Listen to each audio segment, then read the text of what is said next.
Assalamualaikum warahmatullahi wabarakatuh. Jumpa lagi dalam acara Kismis, Kisah Islami Inspiratif.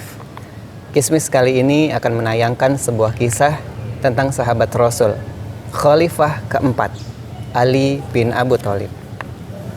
Dalam sebuah kisah, Rasulullah SAW bersabda, sebelum perang Khaybar terjadi, besok akan aku serahkan panji ini kepada salah satu dari kalian.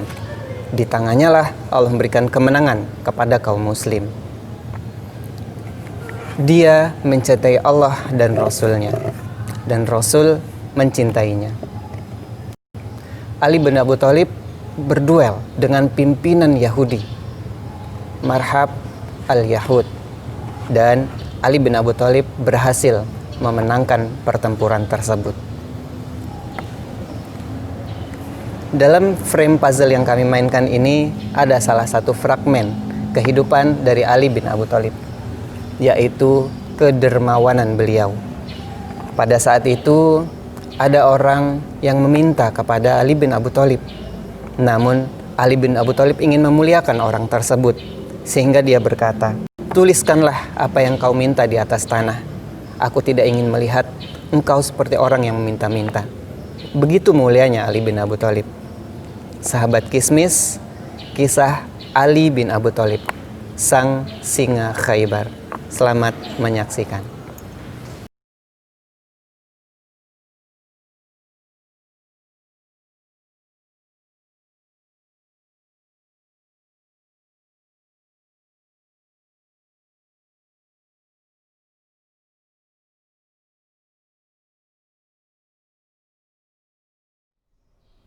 Assalamualaikum warahmatullahi wabarakatuh. Apa kabar anak solih dan solihah? Ustazah doakan semoga kita semua dalam keadaan sehat walafiat. Amin ya rabbal alamin.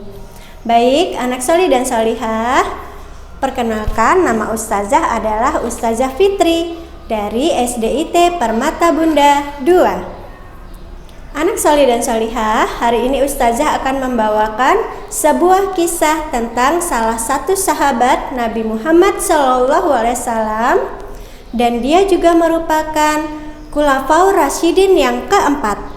Siapa ya dia? Ada yang tahu?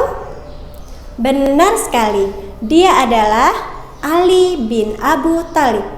Seperti apa ya kisahnya? Yuk kita saksikan bersama.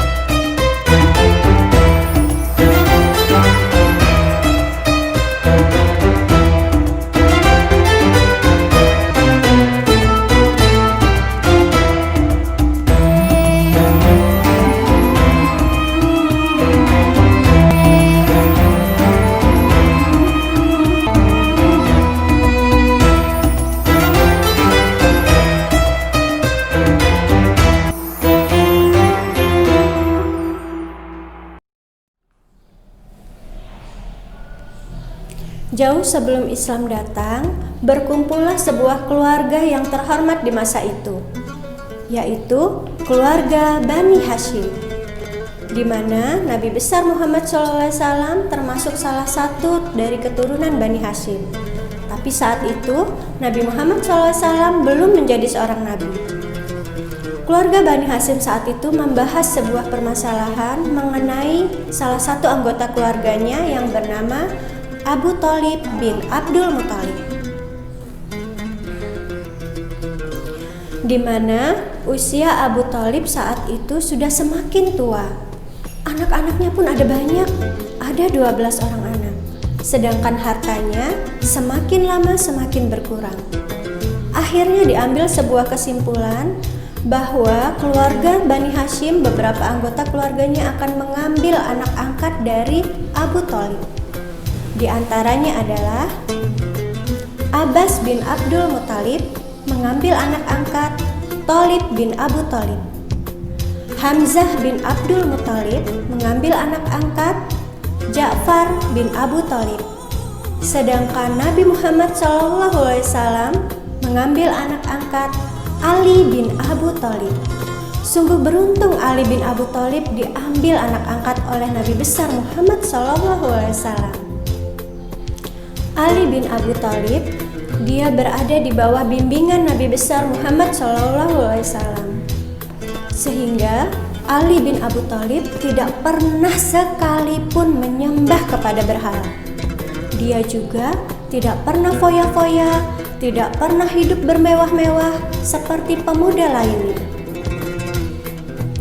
Ali bin Abu Thalib melihat sosok Muhammad SAW sebagai seseorang yang mulia akhlaknya dan juga sangat memiliki sopan santun yang sangat baik. Ali bin Abu Thalib sangat ingin mencontoh Rasulullah SAW. Ali bin Abu Thalib merupakan cerminan kepribadian dari Nabi besar Muhammad SAW.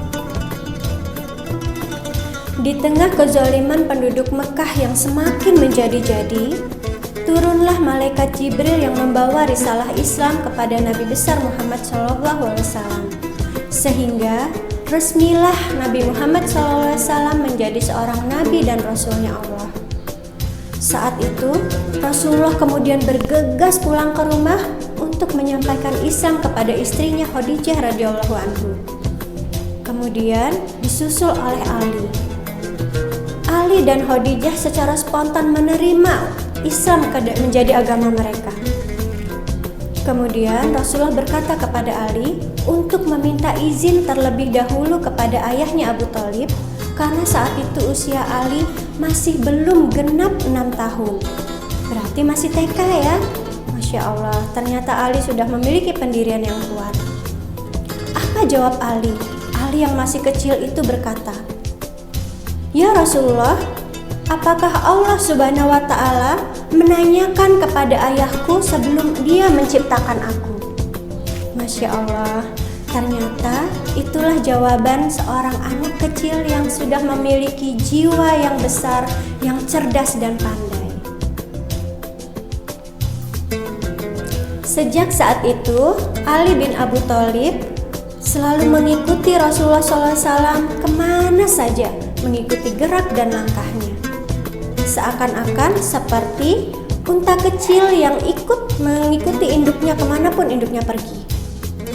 Pernah suatu ketika Rasulullah SAW disiksa oleh orang-orang kafir Quraisy.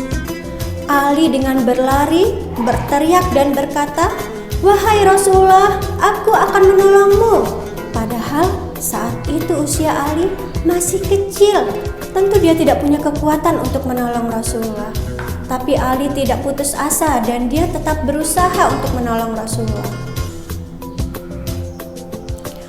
Rasulullah SAW melihat Ali sebagai seorang pemuda yang masih belia, tapi memiliki kecerdasan dan keberanian yang luar biasa. Pada masa itu, di mana anak-anak seumur Ali masih asik dalam bermain, asik dalam berhura-hura dan berfoya-foya, tapi tidak dengan Ali. Ali menyibukkan diri dengan belajar menuntut ilmu dari Rasulullah SAW. Beliau juga mengikuti akhlak Rasulullah dan menghafal semua ucapan yang diucapkan oleh Rasulullah, sehingga Ali mendapatkan gelar singa Allah di rimba kekafiran. Hingga tiba suatu tugas yang berat untuk Ali radhiyallahu anhu, di mana ia diminta oleh Rasulullah untuk menggantikan Rasulullah tidur di tempat tidurnya. Rasulullah hendak berhijrah ke Madinah. Otomatis yang dialami Ali bukan sebuah tugas yang mudah, karena di situ nyawa Ali pun terancam. Ali merupakan orang Islam pertama yang menjadi tebusan dalam Islam.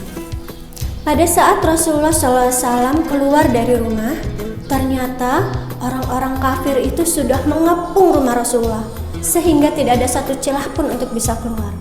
Masya Allah, banyak sekali orang-orang kafir di sekitar Rasulullah, dan mereka ingin membunuh Rasulullah SAW. Tapi Allah berkehendak lain.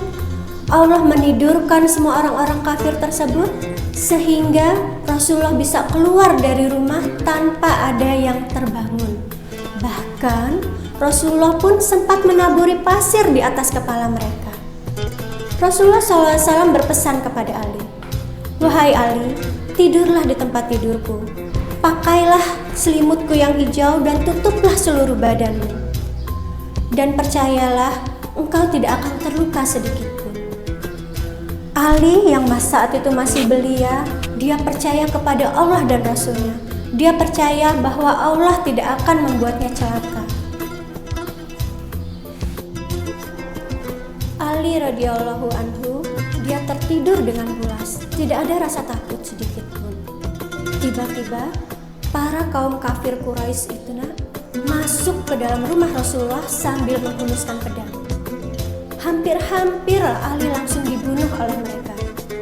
Sampai ada seseorang dari mereka berkata, "Jangan engkau tusukkan dulu pedangmu, kita lihat dulu apakah itu benar Rasulullah atau bukan."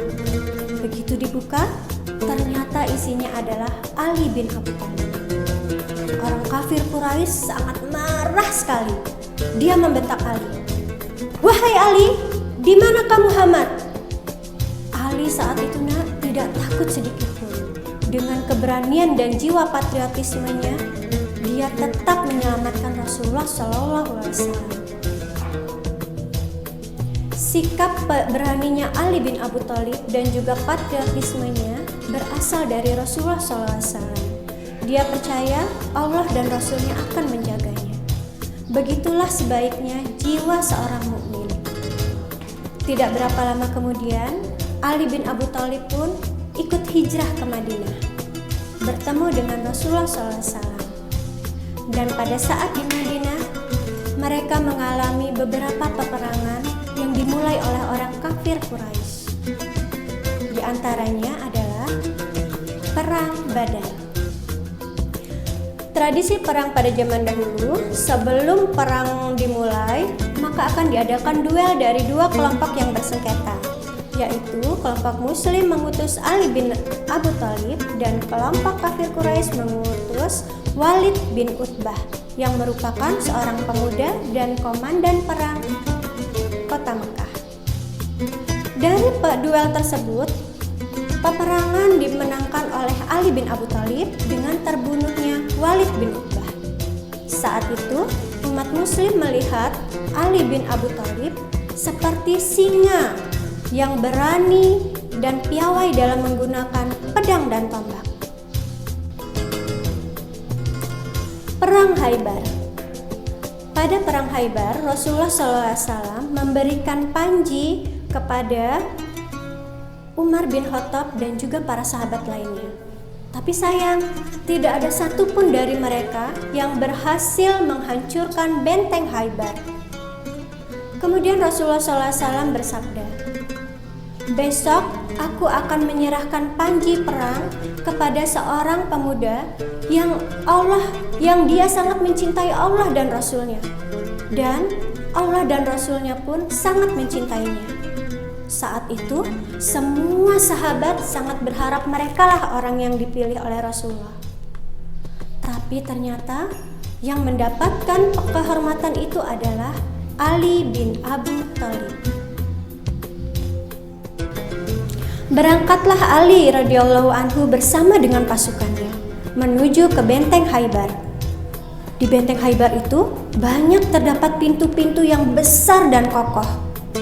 Ali dan pasukannya menuju ke satu pintu. Mereka berusaha mendobraknya, tapi tidak ada yang berhasil. Sehingga Ali langsung turun dari kudanya. Dia dobrak salah satu pintu tersebut dengan menggunakan satu tangannya. Dan pintu itu pun akhirnya terbuka. Semua umat muslim pasukan Ali saat itu bertakbir semua. Allahu Akbar. Pintunya pun sudah terbuka dan kemenangan pun diraih oleh kaum muslimin. Tapi saat itu Ali tidak sombong. Ali berkata, semua ini adalah karena pertolongan dan kekuatan dari Allah Subhanahu wa Ta'ala. Perang Khandaq. Di sini Ali pun menunjukkan kepiawaiannya dalam berperang. Ali bin Abi Thalib diutus oleh Rasulullah untuk berduel dengan Amr bin Wud, di mana Amr bin Wud adalah panglima kaum kafir Quraisy dan merupakan orang yang terkenal Jazirah Arab bahwa dia pernah membunuh 1.000 orang musuh-musuhnya. Masya Allah, kuat sekali ya Amr bin Wud. Saat itu Ali berhasil mengalahkan Amr bin Wud dan disambut dengan takbir oleh seluruh kaum muslimin yang merasa bahagia karena kemenangan berada di pihak kaum muslimin. Allahu Akbar, Allahu Akbar, Allahu Akbar. Ali radhiyallahu anhu pernah bersedih karena dia dilarang oleh Rasulullah SAW untuk ikut dalam perang Tabuk. Ali dilarang ikut perang Tabuk karena diamanahkan oleh Rasulullah SAW untuk urusan yang lebih penting dari ikut berperang. Rasulullah SAW mengetahui bahwa Ali bersedih. Lalu Rasulullah SAW menghibur Ali dengan berkata, "Wahai Ali, tahukah kedudukanmu di sisiku seperti Harun di sisi Musa? Tapi tidak ada nabi lagi setelah aku." Masya Allah, ternyata Rasulullah sangat menyayangi dan mencintai Ali bin Abu Thalib. Saking sayangnya Rasulullah SAW kepada Ali bin Abu Thalib, Ali bin Abu Thalib pun dinikahkan dengan putri kesayangannya yang bernama Fatimah Az-Zahra. Rasulullah SAW berkata kepada putrinya Fatimah Az-Zahra di malam pernikahannya, "Aku telah menitipkan kamu sebagai amanah kepada seseorang yang kuat imannya, baik akhlaknya, luas ilmunya, dan pemberani." Ali bin Abu Thalib adalah khalifah keempat. Saat itu Ali tidak mau menerima jabatan itu, tapi masyarakat mendorongnya untuk mau menerimanya, sehingga Ali akhirnya menjadi khalifah yang keempat. Pada saat pemerintahan Ali, terjadilah perang Siffin, yaitu perang antara kaum mukminin dengan kaum Khawarij. Kaum Khawarij disampaikan oleh Rasulullah bahwa mereka adalah anjing-anjing neraka, dan dibunuh oleh mereka itu adalah mati syahid, dan membunuh mereka. Orang-orang Khawarij menganggap orang-orang Islam di luar kelompoknya itu adalah orang-orang kafir dan halal darahnya. Saat itu pemerintahan Ali tidak langsung memerangi mereka. Mereka menasihatinya untuk bisa kembali ke dalam Islam. Tapi hanya sebagian yang mau kembali kepada Islam. Sebagian lagi tetap bertahan menjadi kaum Khawarij. Mereka sangat membenci Ali bin Abu Thalib dan juga sahabat Rasulullah lainnya. Seorang tokoh Khawarij yang bernama Abdurrahman bin Muljam, dia sangat menginginkan untuk bisa membunuh Ali bin Abu Thalib. Akhirnya dia menyelidiki kapan Ali bin Abu Thalib bisa untuk dibunuh. Dari hasil pengamatannya, dia akhirnya melakukan sebuah rencana pembunuhan pada saat Ali sholat berjamaah di masjid. Saat Ali menjadi seorang imam, ditusuklah Ali dari belakang, sehingga Ali pun mati syahid. Islam kehilangan lagi-lagi 10 orang sahabat yang dijamin masuk surga, yaitu Ali bin Abu Thalib. Ruh Ali bin Abu Thalib pergi ke langit. Ia menemui sepupunya yang sangat ia cintai, yaitu Nabi Muhammad SAW, setelah dia berjuang dan berjihad sebagai seorang pahlawan. Nah, anak solih dan solihah, demikian tadi kisah dari salah satu sahabat Rasulullah yang bernama Ali bin Abu Thalib. Dari kisah tadi dapat kita ambil hikmah sebagai berikut. Yang pertama, Ali bin Abu Thalib sangat mencintai Allah dan Rasulnya, sehingga Allah dan Rasulnya pun sangat mencintainya. Yang kedua, seorang mukmin walaupun usianya masih sangat belia, tapi keimanannya yang kuat itu membuatnya lebih mulia, bisa menjadi mulia. Sama seperti anak-anak, walaupun masih anak-anak, tapi kalau keimanannya kuat, kecintaannya pada Allah dan Rasulnya kuat, insya Allah kedudukannya mulia di sisi Allah. Yang ketiga, menghafal dan mempelajari Al-Quran itu adalah salah satu jalan menuju surga.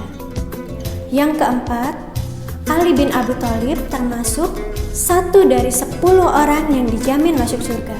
Dia juga merupakan Khulafaur Rasyidin yang keempat dan merupakan orang yang pertama masuk Islam untuk kalangan anak-anak. Baik anak solih dan solihah, Ustazah berharap anak-anak bisa mengambil hikmah dan menjadikan Ali bin Abi Thalib sebagai tauladan dalam kehidupan sehari-hari. Tentunya yang utama tetap Rasulullah SAW. Anak solih dan solihah, Ustazah minta maaf jika dalam penyampaian Ustazah banyak salah dan kepada Allah Ustazah mohon ampun. Ustazah akhiri, wassalamualaikum warahmatullahi wabarakatuh.